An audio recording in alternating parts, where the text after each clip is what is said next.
Hello student. Today I will explain you the chapter 1, the Punaravartanam, the revision part of Kartakarak and verb forms of the present tense for the grade 9th standard Sanskrit. Now read the following sentences. Here some sentences are given and we understood about that the little akar form of the root of the verb. Now let's start now. First is a सह छात्रः वेदं पठति. हे बालक त्वं वेदं पठसि. अहम प्रातः वेदं पठामि. So in all these sentences the verbs are the present tense. ये जितने भी सेंटेंस हमने पढ़े अभी फर्स्ट सेकेंड थर्ड, इसमें जो वर्ब्स है वो प्रेजेंट टेंस में लट लकार में दिया हुआ है. इसका मतलब लट लकार जो है वो प्रेजेंट टेंस को बोला जाता है. Why are the different forms are used in the three sentences? क्यों अलग अलग तरीके से वर्ब के जो फॉर्म्स हैं वो इस सेंटेंसेस में यूज़ किए गए हैं. तो लुक एट द सब्जेक्ट्स. इसके सब्जेक्ट को देखिए.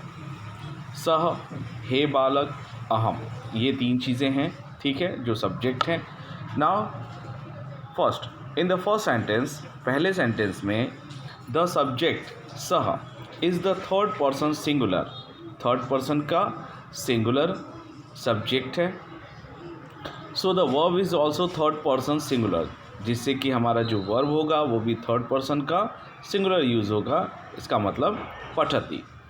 सह छात्रः वेदं पठति. ठीक है. सेकेंड, हे बालक त्वं वेदं पठसि. ये जो सेकेंड सेंटेंस है इसमें जो सब्जेक्ट है वो है त्वं.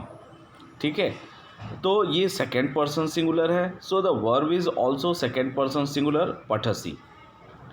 Third person that is the third sentence. अहम प्रातः वेदम पठामि. तो in the third sentence the subject अहम is the first person singular. So the verb is also the first person singular पठामि. I hope you understand how to make a sentence according to the subject and how to use the verb according to the subject. This is called agreement of the subject and the verb. कि जैसा subject हम लगाएंगे वैसा ही verb भी हमको use करना पड़ेगा. अगर सब्जेक्ट हमारा सिंगुलर है तो सिंगुलर वर्ब आएगा. सब्जेक्ट हमारा प्लूरल हो रहा है तो हम प्लूरल ही वर्ब को यूज़ करेंगे. In order to understand how the forms of the verb change according to the subject in the present tense, learn by heart the following table. तो यहाँ पर हम कैसे वर्ब को यूज़ करते हैं अकॉर्डिंग टू सब्जेक्ट. तो प्रेजेंट टेंस का एक यहाँ पे टेबल दिया गया है. दैट इज़ अ लट लकार. कैसे यूज़ करना है तो देखिए. उत्तम पुरुष that is the first person. मध्यम पुरुष सेकेंड पर्सन.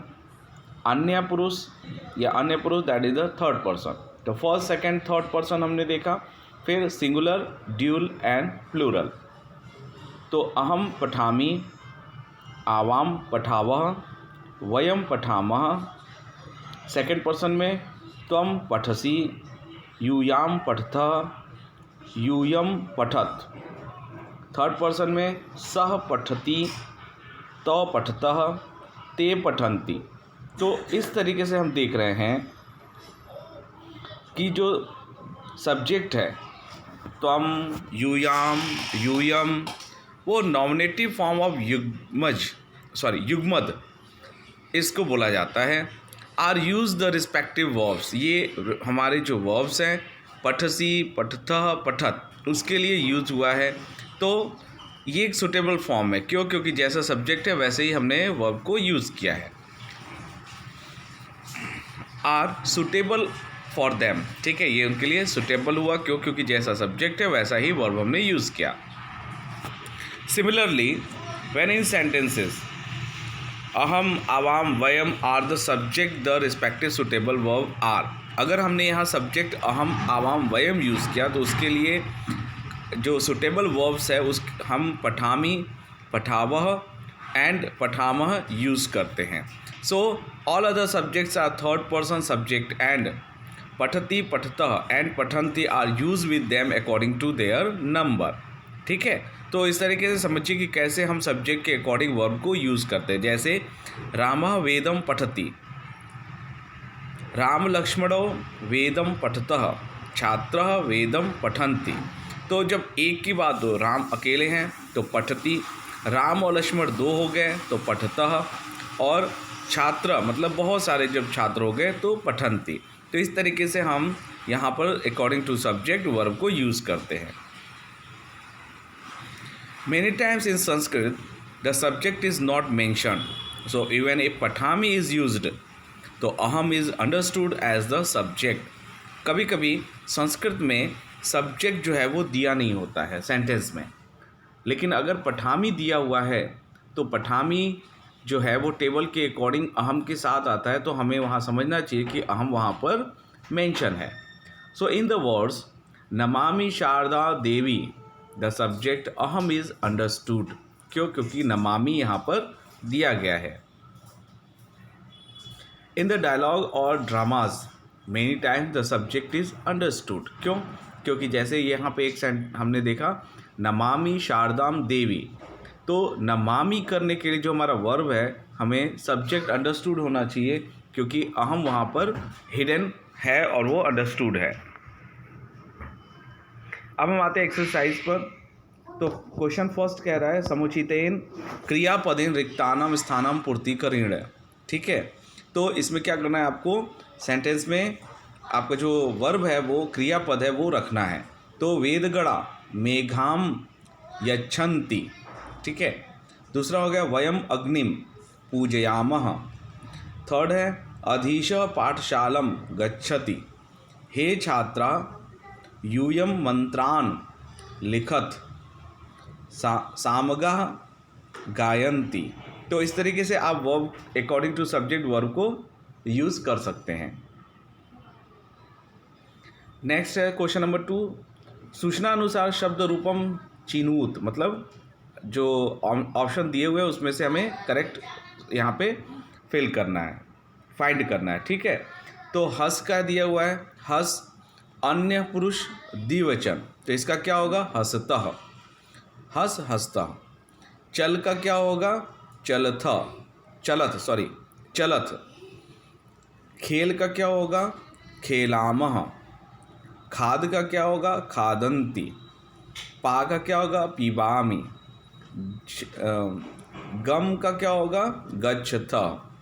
ठीक है, इस तरीके से हम एक वचन बहुवचन द्विवचन को देख रहे हैं और उसको यहाँ पर अंडरस्टूड करिए कि कैसे हम वर्ब का फॉर्म यूज़ करेंगे। नेक्स्ट है योग्य शब्द रूप चिंतनु। तो यहाँ पर क्या करना है, हमें सब्जेक्ट को फिल करना है। ठीक है, पश्यामि तो अहम पश्यामि। तिष्ठावः तो आवाम तिष्ठावः। इसके लिए आपको क्या करना होगा, जो मैंने आपको बताया टेबल को ध्यान से पढ़िए कि पठामि पठावः पठामः, पठसी पठतः पठत, पठती पठतः पठन्ति। तो ये किसके लिए यूज़ हो रहा है, कैसे यूज़ हो रहा है। सब्जेक्ट हमारा अहम आ रहा है, आवाम आ रहा है, वयम आ रहा है। ठीक है, तो इसको समझिए और यहाँ आप जो एक्सरसाइज है उसको सॉल्व करिए। ठीक है, नेक्स्ट है तिष्ठावः। तो तिष्ठावः के लिए क्या आ रहा है आवाम।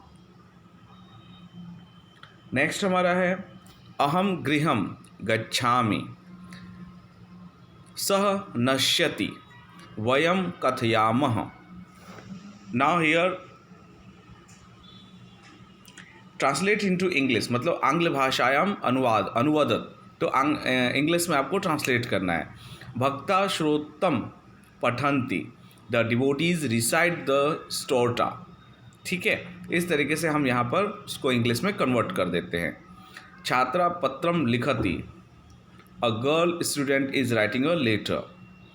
थर्ड अहम गृहम गच्छामि, I am going to home.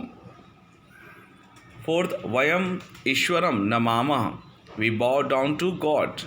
सिंहः वने वसति, a lion lives in a forest. Next हमारा संस्कृत भाषा अनुवाद करना, मतलब कि अब इंग्लिश से संस्कृत में ट्रांसलेट करना है। अधीश स्टडीज, अधीशः पठति। अ डियर ईट्स ग्रास, मृगः तृणम खादति। तृषा लुक्स एट एनिमल, तृषा पशु पश्यति। तो लुक का क्या हो गया पश्यति देखना। What do you eat, Tvam kim khadasi.